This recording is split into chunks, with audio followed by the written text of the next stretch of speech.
name is Sarah Mitchell, and I used to believe I had the perfect life in suburban Denver, Colorado. My husband, Marcus, was everything you'd want in a partner. Or so I thought. At 34, he was tall, athletic, with those piercing blue eyes and sandy brown hair that made other wives at Oakwood Elementary do double takes. As a successful financial advisor at Preston and Associates downtown, he provided well for our family.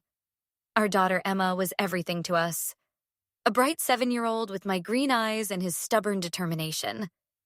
Every morning, I'd walk Emma to school along the tree-lined streets of our Highlands neighborhood, past the million-dollar homes with their perfect lawns and 3-car garages. The other moms knew exactly what I had, and I could feel their envy like a warm blanket. Marcus Mitchell was a catch, and I was the lucky woman who'd caught him. I worked part-time as a graphic designer from our home office, which gave me flexibility with Emma's schedule while still contributing to our household income. We had date nights at downtown Denver's best restaurants, weekend trips to Vail, and a social circle that revolved around couples with similar success stories. From the outside, we were living the American dream. But facades can be deceiving, and mine was about to crumble in the most spectacular way possible. It started on a crisp October morning in 2023. The aspens were turning golden in the mountains, and Denver had that perfect fall weather that made you want to stay outside forever. I was walking Emma to school when I noticed Rebecca Torres staring at me with an intensity that made my skin crawl. Rebecca was new to our school district, having moved to Colorado from Phoenix earlier that summer. She was a single mother to 7-year-old Diego, who was in Emma's second-grade class at Oakwood Elementary. With her long black hair, warm brown eyes, and quiet demeanor, she seemed like the type of woman who'd blend into the background. Exactly the opposite of the attention-seeking mothers who usually gave me dirty looks. The first time I noticed her staring, I did what I always did in these situations. I stared right back. It was my signature move, perfected over years of dealing with jealous wives and mothers who coveted what I had. Usually, one withering look from me was enough to send them scurrying away, tail between their legs. But Rebecca didn't look away. She didn't seem intimidated or embarrassed. Instead, there was something else in her eyes. Pain, maybe? Fear? It was unsettling in a way I couldn't quite articulate. She's probably just shy, I told myself as I continued toward the school's main entrance, Emma chattering excitedly about her upcoming field trip to the Denver Museum of Nature and Science. Some people aren't good with eye contact. But when it happened again the next day, and the day after that, I started to pay closer attention. Rebecca would drop Diego off, exchange pleasantries with the other mothers, and then her eyes would find me across the playground. It wasn't the usual jealous wife checking out the competition look I was used to. This was different. This felt personal. By the end of October, Rebecca's staring had evolved into something that genuinely concerned me. I'd catch her watching me during pickup, during school events, even at the King Soopers grocery store on Colorado Boulevard. The woman seemed to be everywhere, and her presence was starting to make me genuinely uncomfortable. The breaking point came during the Halloween parade at school. Emma was dressed as Wonder Woman, her cape flowing behind her as she marched proudly with her classmates. I was taking photos, laughing with the other parents, when I spotted Rebecca in the crowd. She wasn't watching the children. She was watching me. And this time, there were actual tears in her eyes. Something inside me shifted. This wasn't about jealousy or social anxiety. This woman was genuinely distressed. And somehow, it was connected to me. The protective instincts I'd developed over years of navigating competitive social circles kicked in. But instead of building walls, I found myself wanting to understand what was happening. After the parade ended, I made my decision. I approached Rebecca as she was walking Diego to her car, a modest silver Honda Civic that looked out of place among the luxury SUVs that dominated our school's parking lot. "Rebecca?" I called out, my voice carefully modulated to sound friendly rather than confrontational. "I'm Sarah Mitchell, Emma's mom. I don't think we've officially met." The reaction was immediate and visceral. Rebecca's face went pale, her hand instinctively moving to her stomach as if she were about to be sick. Diego was already in his car seat, distracted by a handheld game, completely unaware of his mother's distress. I know who you are," she stammered, her voice barely above a whisper. "I'm sorry. I have to go." Before I could respond, she was in her car and pulling out of the parking lot, leaving me standing there with more questions than answers. But I'd seen enough. This wasn't about me personally. This was about Marcus. It had to be. That evening, I tested my theory. As Marcus and I were cleaning up after dinner, Emma already upstairs doing homework, I casually mentioned my interaction with Rebecca. Honey, there's this mom at school who's been acting really strange around me. Rebecca Torres. She has a son in Emma's class, and today she seemed genuinely frightened when I tried to introduce myself.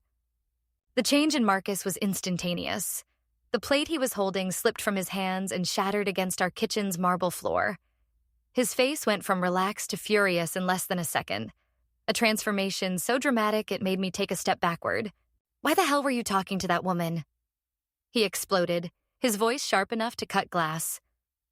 In 12 years of marriage, I'd never heard him speak to me with that level of venom. My first instinct was to cry, which I did. Marcus had always been patient, gentle, the kind of man who'd never raised his voice to me even during our worst arguments. This wasn't the man I'd married, and the shock of seeing this side of him was overwhelming. He must have realized how he sounded because his demeanor shifted immediately. The anger melted away, replaced by the familiar warmth I was used to. He crossed the kitchen and pulled me into his arms, his voice soft and apologetic. "I'm so sorry, baby. I didn't mean to snap at you like that.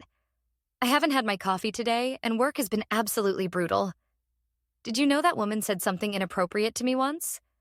I just don't want you getting involved with people like that." I nodded against his chest, accepting his explanation because it was easier than questioning it. But deep in my gut, I knew something was terribly wrong. Marcus's reaction had been too immediate, too intense, too specific to be about a random, inappropriate comment. That night, as I lay in bed listening to Marcus's steady breathing beside me, I made a decision.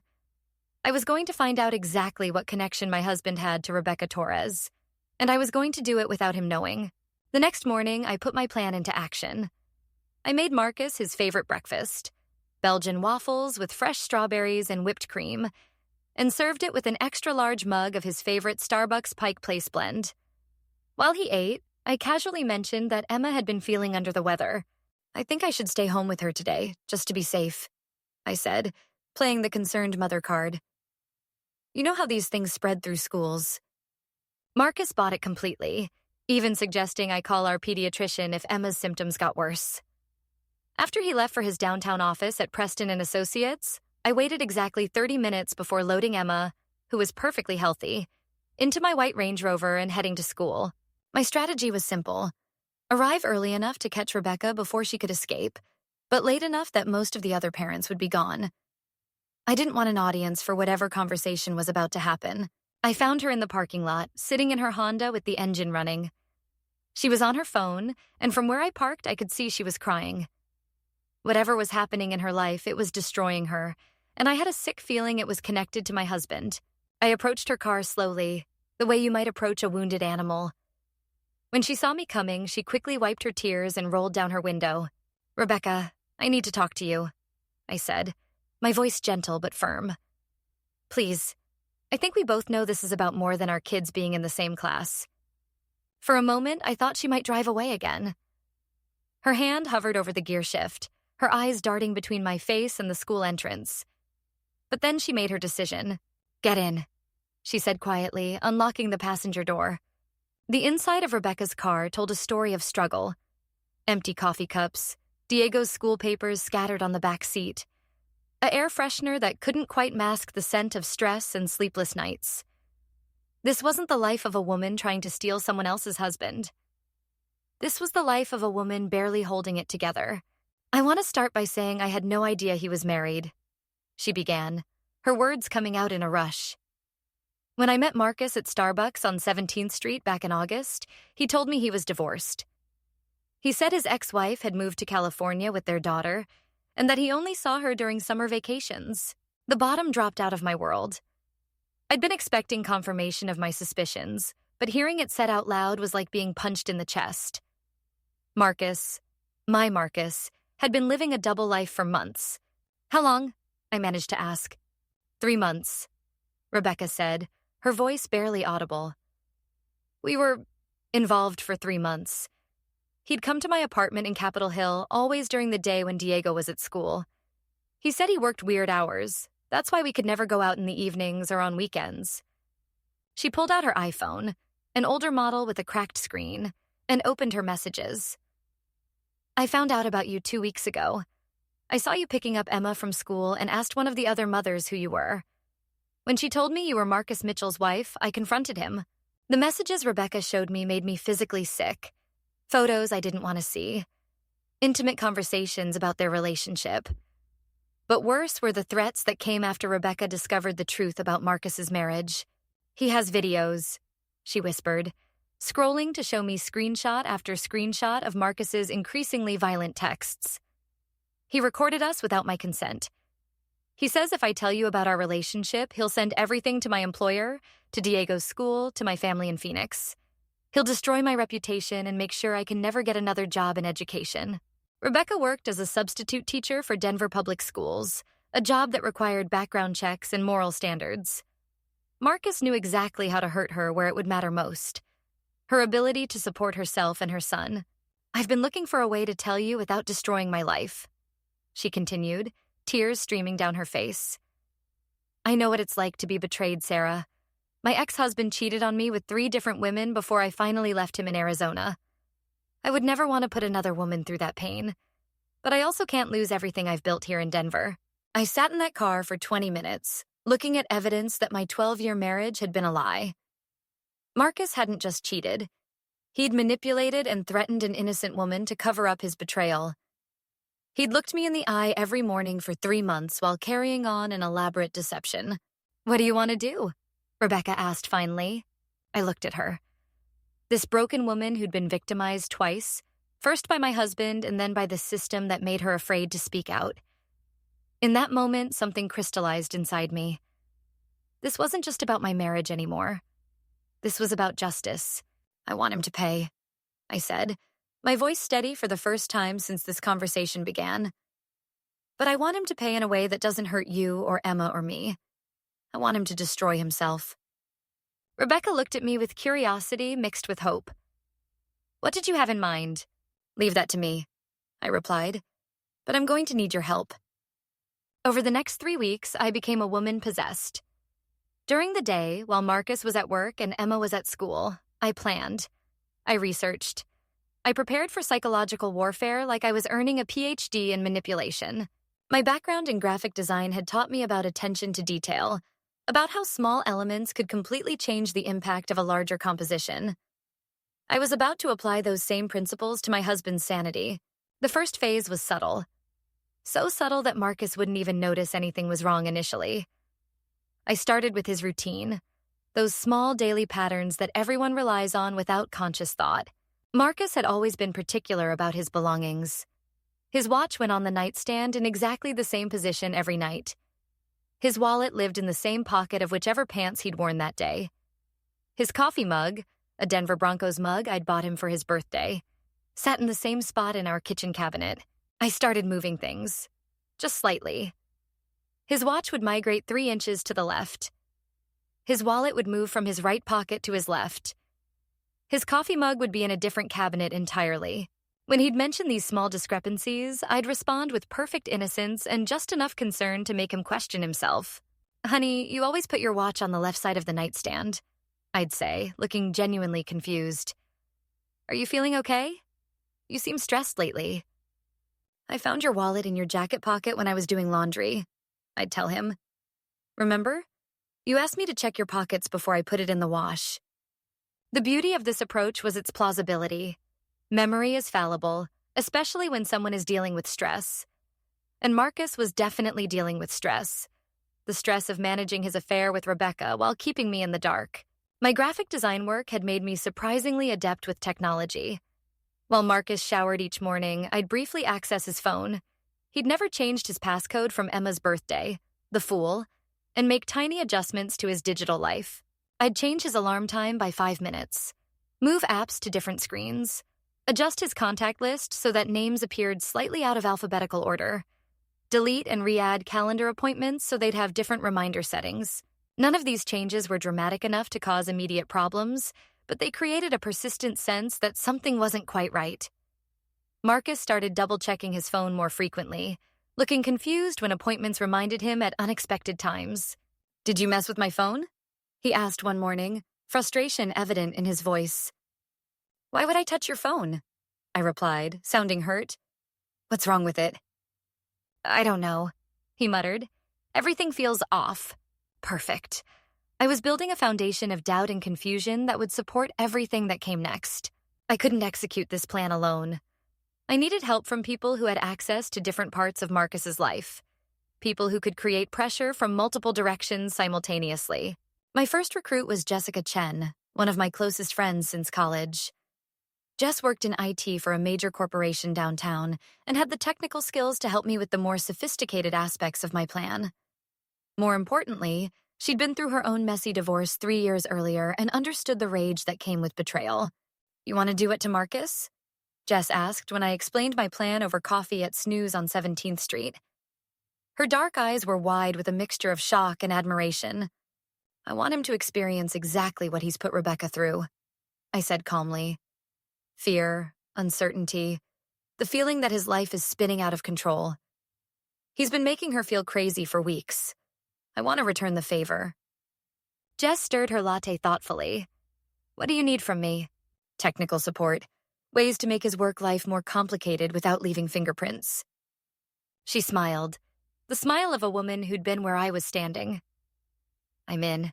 My second recruit was Angela Rodriguez, an administrative assistant at Preston and Associates where Marcus worked. We'd met at several company social events over the years, and I'd always liked her straightforward personality and sharp sense of humor. Angela had recently discovered that her own boyfriend of 2 years had been cheating on her with a coworker. When I approached her with a carefully edited version of my situation, emphasizing Marcus's emotional abuse of a single mother, she was more than willing to help. "Men like that think they can manipulate women without consequences," Angela said as we sat in her cubicle during her lunch break. "What do you need?" "Just small things. Missed messages, misfiled documents, scheduling conflicts that seem accidental but create professional pressure." Angela's smile was predatory. "I can do that." By mid-November, the cumulative effect of my psychological campaign was becoming visible. Marcus was sleeping poorly, tossing and turning beside me as his subconscious processed the constant low-level stress I was creating. Dark circles appeared under his eyes, and he started drinking more coffee during the day to compensate for his fatigue. At work, Angela was executing her part of the plan perfectly. Important client messages were mysteriously delayed. His computer would freeze at crucial moments, forcing him to restart during important presentations. His carefully organized files would be moved to different folders, making him look disorganized and unprofessional in front of his colleagues. "Honey, is everything okay at the office?" I asked one evening as we ate dinner. Emma was upstairs finishing her homework, and Marcus was pushing food around his plate without really eating. "Everything's fine," he said, but his voice was tight with frustration. "Just some technical issues we're working through." "Maybe you should talk to IT," I suggested helpfully, "or take a mental health day. You seem really stressed lately." He looked at me sharply. "I don't need a mental health day. I just need people to do their jobs properly." The irony was delicious. Marcus was experiencing the exact same gaslighting and manipulation he'd been inflicting on Rebecca, but he couldn't see the parallel because he was too self-absorbed to recognize his own tactics when they were used against him. Phase 2 of my plan involved Rebecca directly. We'd been texting regularly, coordinating our efforts like generals planning a military campaign. She was nervous but determined, understanding that this was her chance to reclaim some power in a situation where she'd felt completely helpless. "I'm going to accidentally run into him at the King Soopers on Colorado Boulevard," Rebecca told me during one of our secret meetings at a coffee shop in Capitol Hill. "I'll act scared, make sure other people can hear me asking him to leave me alone." "Remember, you're the victim here," I reminded her. "You don't have to act scared. You genuinely were scared. Just let that truth come through." The encounter went perfectly. I was shopping in the produce section when I heard Rebecca's voice, loud enough to carry, but not so loud as to seem theatrical. "Please, I've told you I won't say anything. Just leave me alone." I rounded the corner to see Marcus standing frozen in the cereal aisle. his face pale and sweaty. Several other shoppers had turned to look, their expressions ranging from curious to concerned. Rebecca was backing away from him, her body language clearly indicating fear. I approached with perfectly performed confusion and concern. "Marcus? What's going on here?" "Nothing," he said quickly, his voice strained. "Just ran into someone from Emma's school." Rebecca played her part beautifully, giving me a look of apparent recognition mixed with sympathy before hurrying away with her cart. The other shoppers were still watching, clearly having witnessed what looked like a man harassing a frightened woman. "She seemed really upset," I observed as we continued shopping. "Should we call someone? Make sure she's okay?" "She's fine," Marcus snapped, then immediately softened his tone. "I mean, I think she's just having a bad day. Some people are dramatic." That night, he drank 3 glasses of wine with dinner and spent an hour pacing our backyard while talking on his phone. I couldn't hear the specific words, but his body language telegraphed panic and frustration. Thanksgiving was approaching, and I decided to use the holiday as an opportunity to introduce more chaos into Marcus's increasingly fragile mental state. I invited my sister Linda and her family to stay with us for the long weekend, something I'd never done before, since Linda lived in Boulder and we usually went to her house for holidays. "Why the sudden change?" Marcus asked when I told him about the invitation. "I want Emma to have a traditional family Thanksgiving at home," I said, making my voice warm and nostalgic. "With everything that's been stressing you out lately, I thought it would be nice to focus on family and gratitude." Marcus couldn't argue with that logic without seeming like a terrible husband and father. He agreed to the plan, not knowing that I was setting up a situation where he'd be under constant observation by people who knew him well enough to notice when his behavior was off. Linda arrived Wednesday evening with her husband Steve and their twin 10-year-old boys, Jake and Connor. Our house filled with the chaos of children and suitcases, and I immediately began implementing subtle manipulations designed to make Marcus feel like a stranger in his own home. I rearranged our furniture slightly, ostensibly to accommodate the extra guests. I moved Marcus's favorite reading chair from its usual spot by the fireplace to a corner where it felt isolated and awkward. I replaced his preferred coffee brand with one that tasted slightly different. I changed the thermostat settings so the house was a few degrees warmer than he liked. "It's really warm in here," he complained on Thursday morning as we were preparing Thanksgiving dinner. "Really? I think it feels perfect," Linda said, looking at him curiously. "Maybe you're coming down with something?" "The thermostat says 72, I added helpfully. "Same as always." But I'd secretly adjusted the thermostat's calibration, so while it displayed 72 degrees, the actual temperature was 76. Marcus couldn't prove anything was wrong, but his discomfort was obvious to everyone.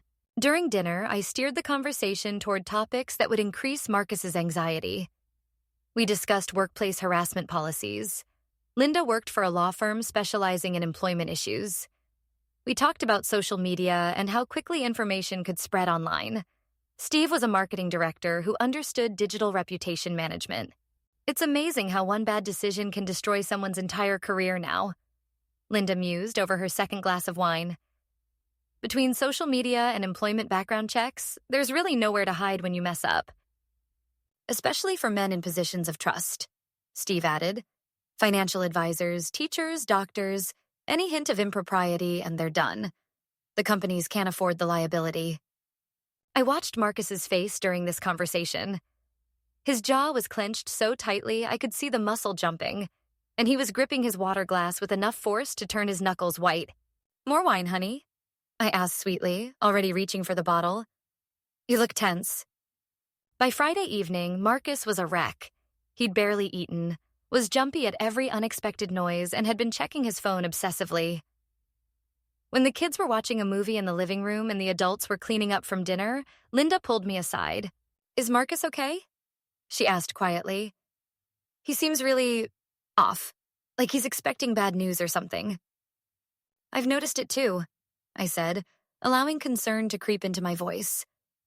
"He's been under a lot of pressure at work. I keep suggesting he see someone, a therapist or counselor, but he insists he's fine." Linda frowned. Men and their pride. Sometimes you have to force them to get help before they hurt themselves or someone else. The seed was planted. If things continued to escalate, I'd have witnesses who could testify that Marcus's mental state had been deteriorating for weeks. After my family left on Saturday, I entered the next phase of my campaign. It was time to bring Jessica's technical expertise into play and create problems that would affect Marcus's professional reputation directly.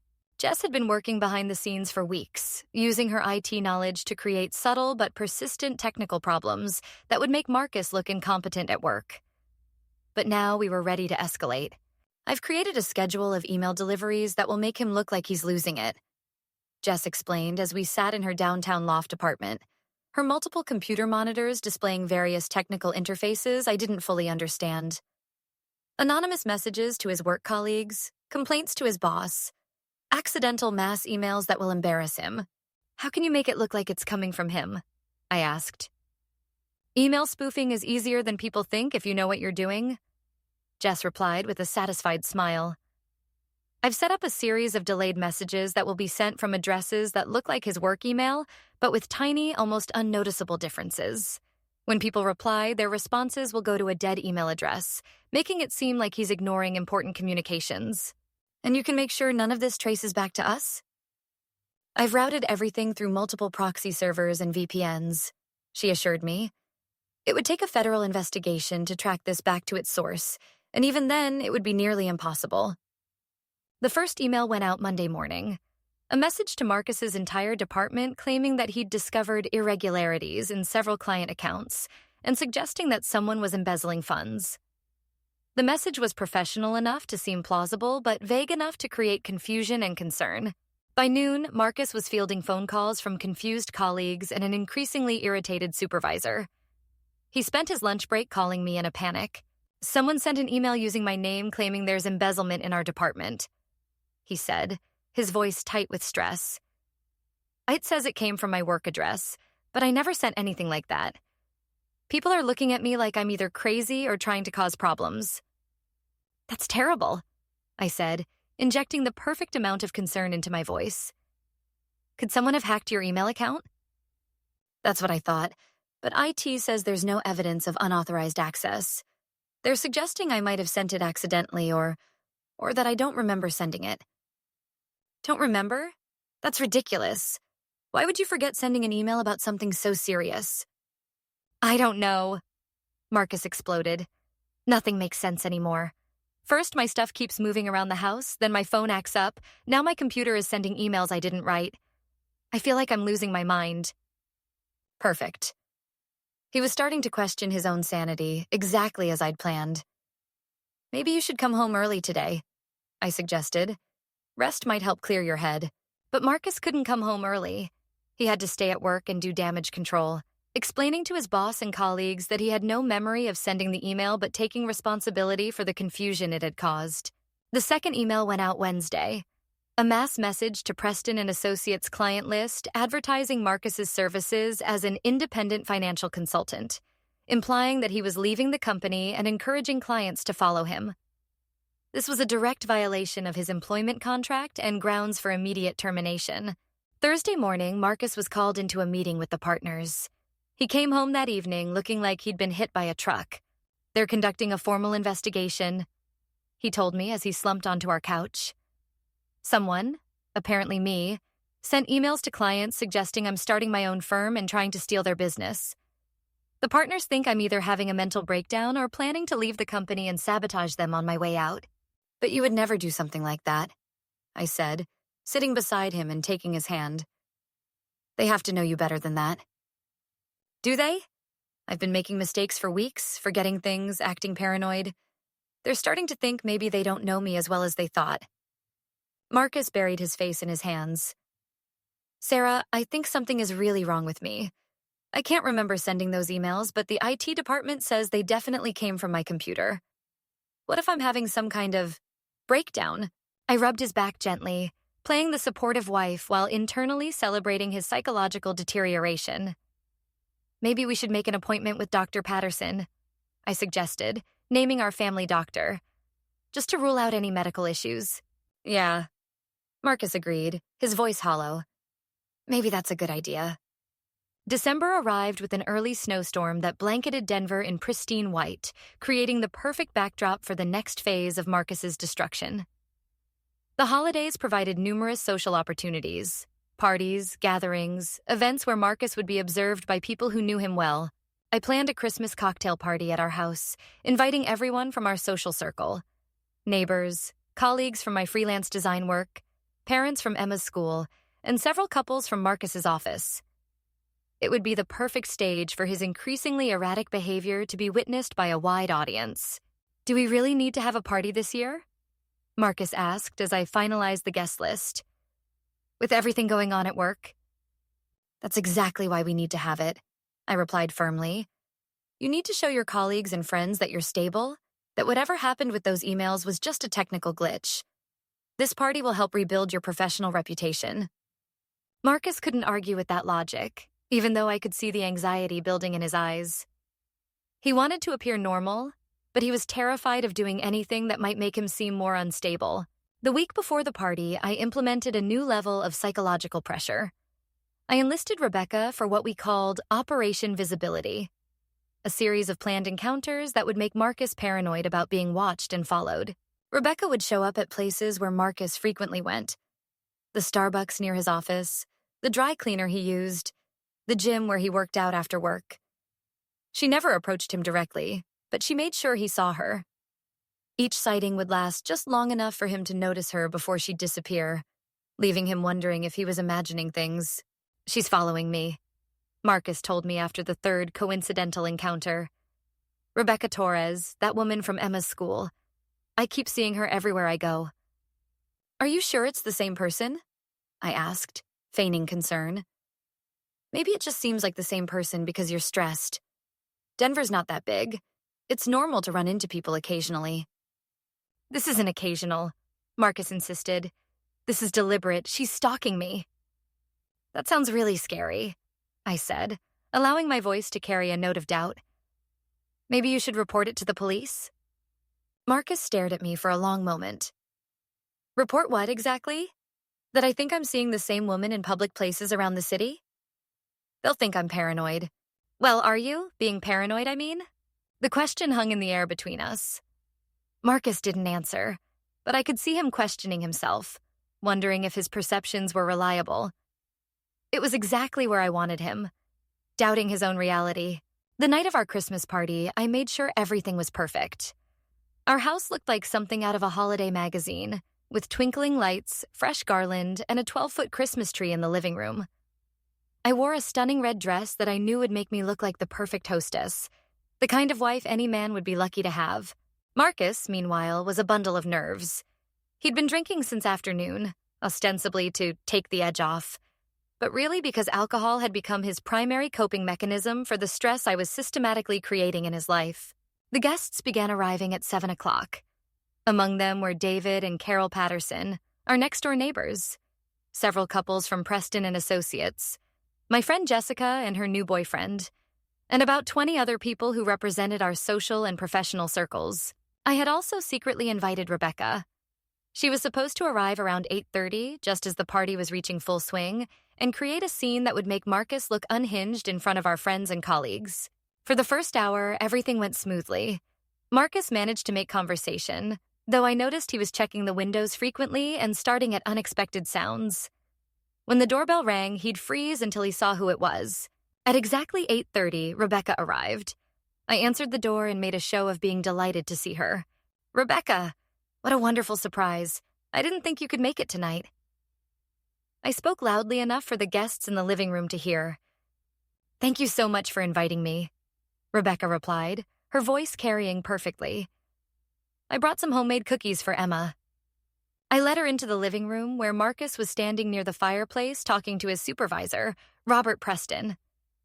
When Marcus saw Rebecca, his face went completely white.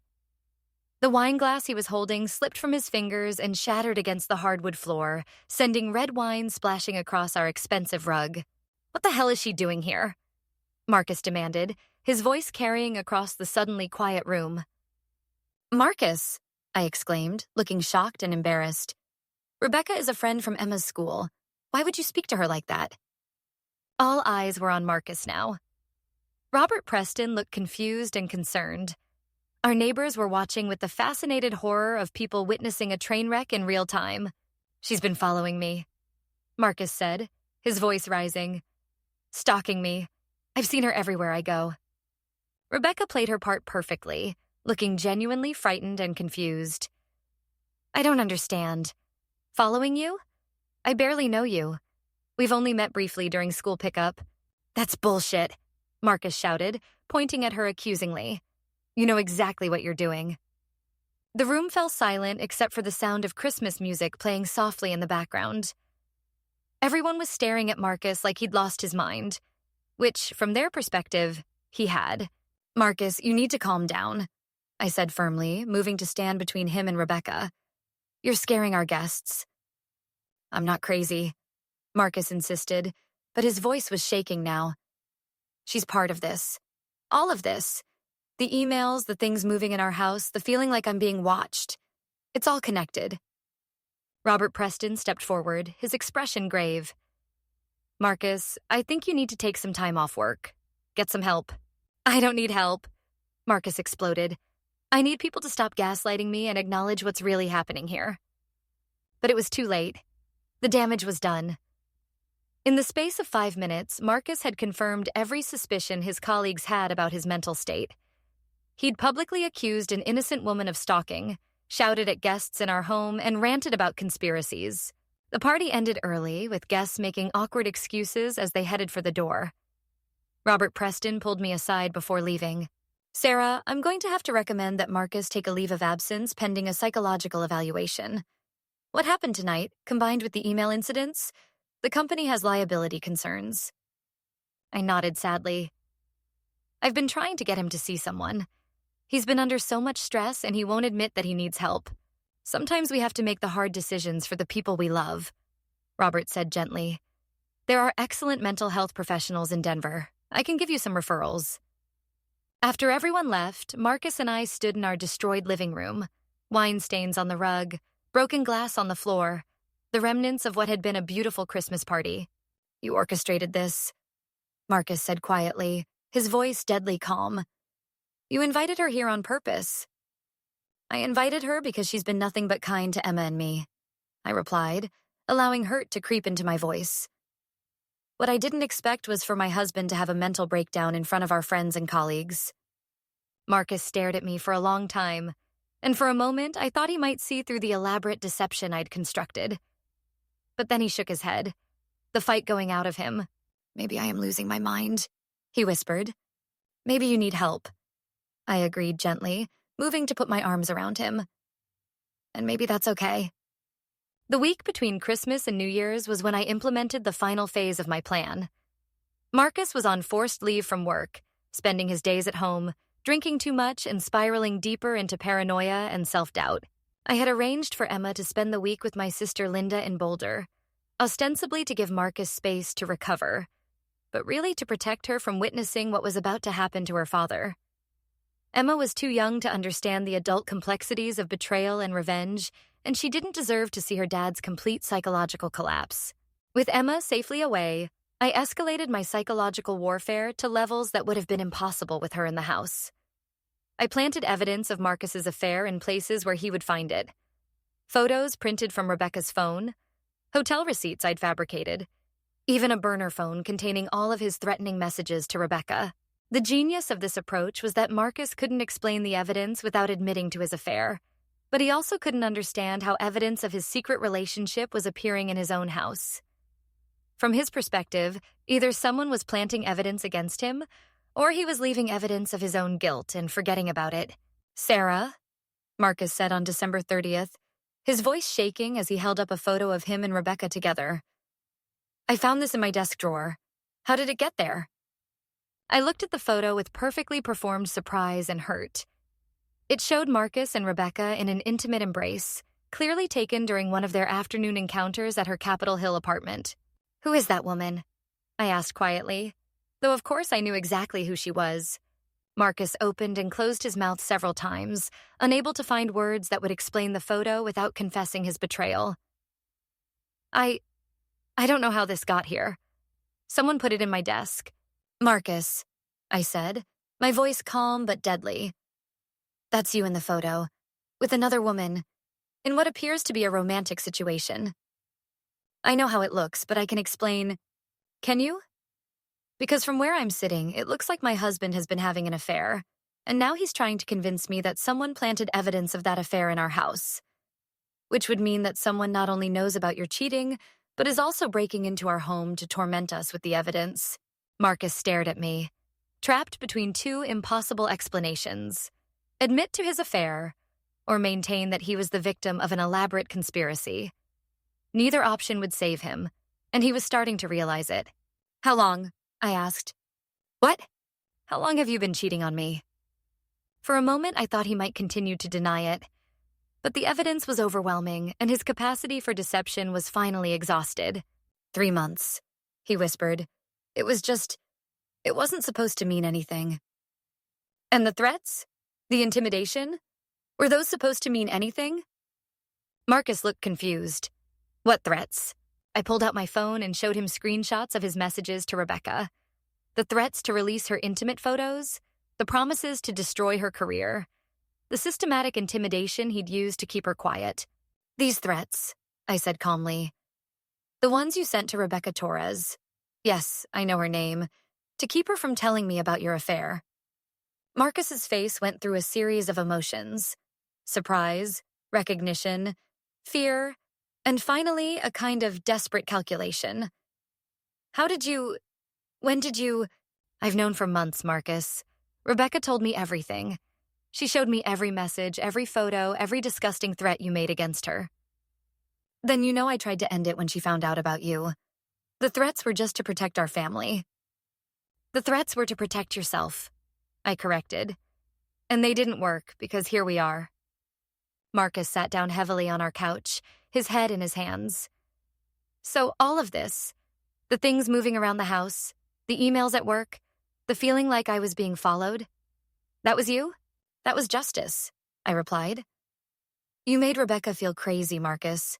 You made her doubt her own perceptions, question her own sanity. You threatened to destroy her life if she told the truth about what you did to her. I simply wanted you to experience what you put her through.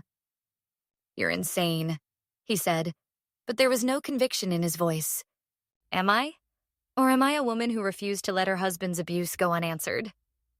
Marcus looked up at me with something approaching awe. You destroyed my career, my reputation, my relationships with our friends. You've made everyone think I'm having a mental breakdown. You destroyed those things yourself when you decided to cheat on your wife and threaten an innocent woman, I said calmly. I just made sure there were consequences for your choices. What happens now? Now you have a choice, I replied. You can check yourself into a psychiatric facility voluntarily, get the help everyone thinks you need, and maybe salvage some dignity in this situation. Or I can call the police and show them evidence of your harassment and threats against Rebecca, and we can see how that plays out in court. Marcus stared at me for a long time. You've thought of everything, haven't you? I had months to plan while you were busy betraying our marriage and terrorizing Rebecca. Yes, I've thought of everything. Marcus chose the psychiatric facility.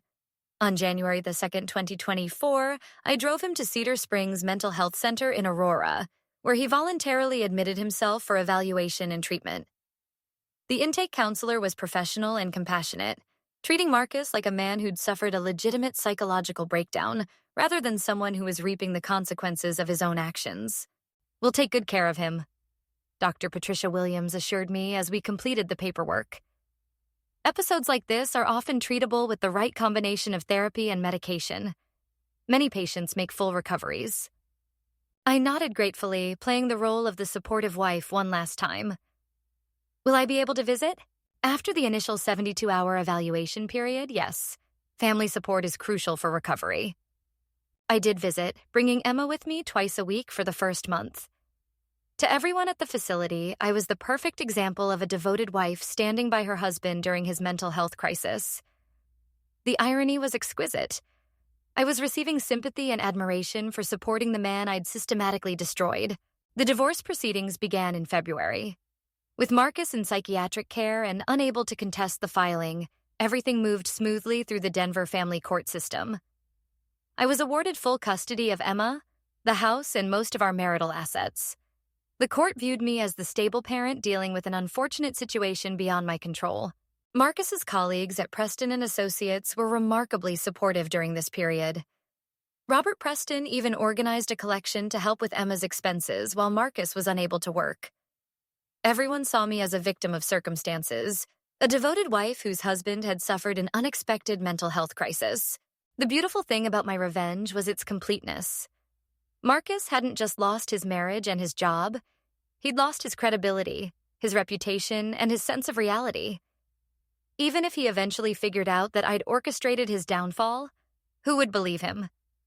He was a man with documented psychiatric issues making paranoid accusations against his long-suffering ex-wife. Rebecca and I maintained contact throughout this period, meeting occasionally for coffee and providing each other with emotional support. She'd found a full-time teaching position at a charter school in Thornton and was building a new life for herself and Diego. "Do you ever feel guilty?" she asked me one afternoon as we sat in a coffee shop near her new apartment. "About what?" I replied. "About what we did to him. What you did to him." I considered the question seriously. Marcus made deliberate choices to cheat on his wife and threaten an innocent woman. He used his position of privilege to manipulate and intimidate someone who was vulnerable. Everything that happened to him was a direct consequence of his own actions. But the way we did it, we used the same tactics he used against you, I said calmly. Psychological manipulation, gaslighting, systematic intimidation. The only difference is that our methods were more sophisticated and our execution was flawless. Rebecca nodded slowly. "Sometimes I wonder what kind of person that makes us." "It makes us women who refuse to be victims," I replied. "It makes us survivors who took control of our own stories instead of accepting the roles men like Marcus tried to write for us." 6 months after Marcus's commitment, I started dating again. David Chen was a cardiologist at Presbyterian St. Joseph Hospital, recently divorced, with twin daughters who attended a private school in Cherry Hills. He was kind, honest, and treated both Emma and me with respect and genuine affection. "You're amazing," David told me one evening as we watched Emma and his daughters playing in the backyard of his beautiful home. "The way you've handled everything with Marcus, the strength you've shown, you're incredible." I smiled, accepting his admiration while privately acknowledging the irony. David saw me as a woman who'd survived her husband's mental breakdown with grace and dignity. He had no idea he was falling in love with someone who'd orchestrated that breakdown with surgical precision. Marcus was eventually released from Cedar Springs after 4 months of treatment. The official diagnosis was adjustment disorder with mixed anxiety and depressed mood, which was basically medical terminology for life stress caused a temporary mental health crisis. He was prescribed medication, required to continue outpatient therapy, and deemed stable enough to live independently. He found work as the insurance claims adjuster for a small firm in Westminster, a significant step down from his previous position at Preston and Associates, but the only job he could get with his recent employment history. He lived in a modest apartment in Lakewood and had supervised visitation with Emma twice a month. During one of these visits, Emma came home with a message from her father. "Daddy wants to talk to you," she said as I tucked her into bed. "He says it's important." "Did he say what about?" I asked, keeping my voice casual. "He wants to tell people the truth about something. He says you'll understand what he means." I called Marcus that night. We hadn't spoken directly since the day I'd driven him to Cedar Springs, and hearing his voice brought back memories of both the man I'd once loved and the man I'd learned to hate. "Hello, Sarah," he said when he answered. His voice was different. Flatter, more careful, like someone who'd learned not to trust his own emotions. "Emma said you wanted to talk." "I know what you did," Marcus said without preamble. "It took me months to piece it together. Months of therapy and medication and everyone telling me I was paranoid. But I know." "Do you?" I replied calmly. "You destroyed my life systematically, deliberately, with a level of planning and cruelty I didn't think you were capable of. You turned my affair into an excuse to wage psychological warfare against me." "I held you accountable for your choices," I corrected. "There's a difference.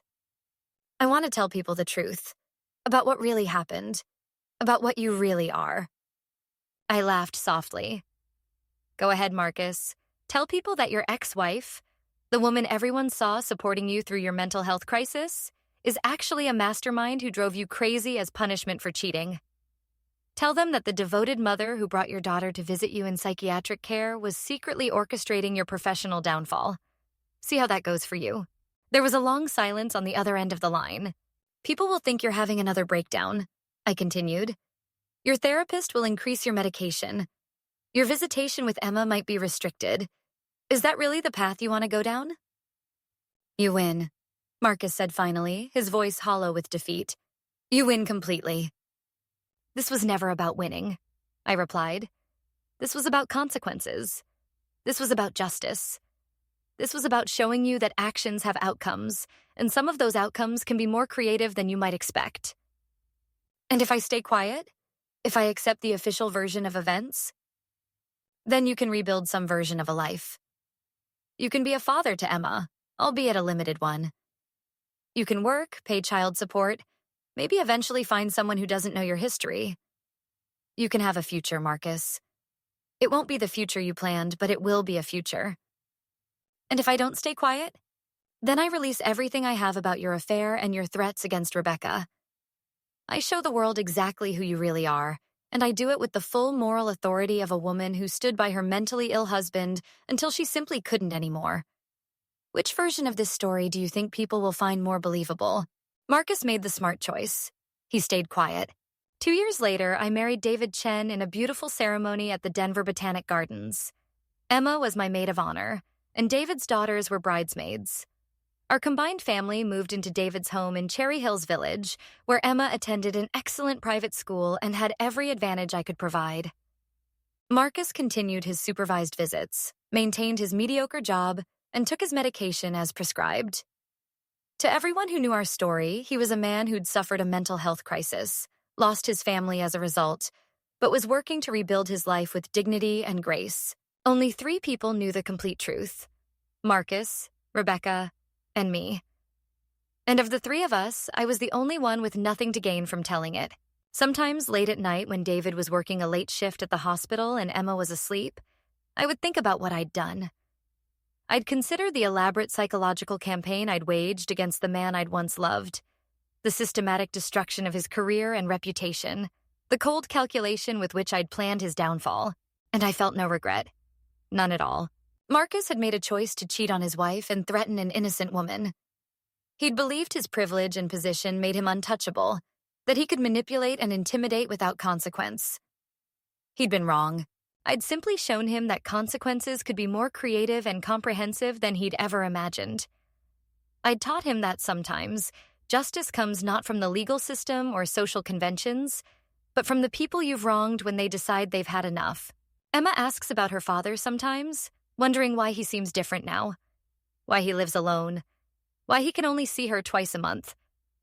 I tell her that sometimes adults make mistakes that change their lives, and that Daddy is working very hard to be the best person he can be. It's not a lie. Marcus is working to be better, though perhaps not by choice. And me? I'm living my best life in Denver, Colorado, with a husband who loves and respects me, a daughter who's thriving in every way, and the satisfaction that comes from knowing that sometimes, just sometimes, the bad guys actually do get what they deserve. The perfect revenge isn't about destruction for its own sake. It's about justice. It's about consequences that fit the crime. It's about showing someone exactly what it feels like to be on the receiving end of their own cruelty. And sometimes, if you're very smart and very patient and very careful, it's about winning so completely that your victory looks like kindness to everyone who doesn't know the whole story. Marcus thought he could manipulate and threaten without consequence. He learned otherwise. And me? I learned that I was capable of more than I'd ever imagined. Both the darkness and the light. Both the cruelty and the justice. I learned that sometimes the best revenge isn't just getting even. Sometimes the best revenge is winning so perfectly that no one even realizes you were playing a game.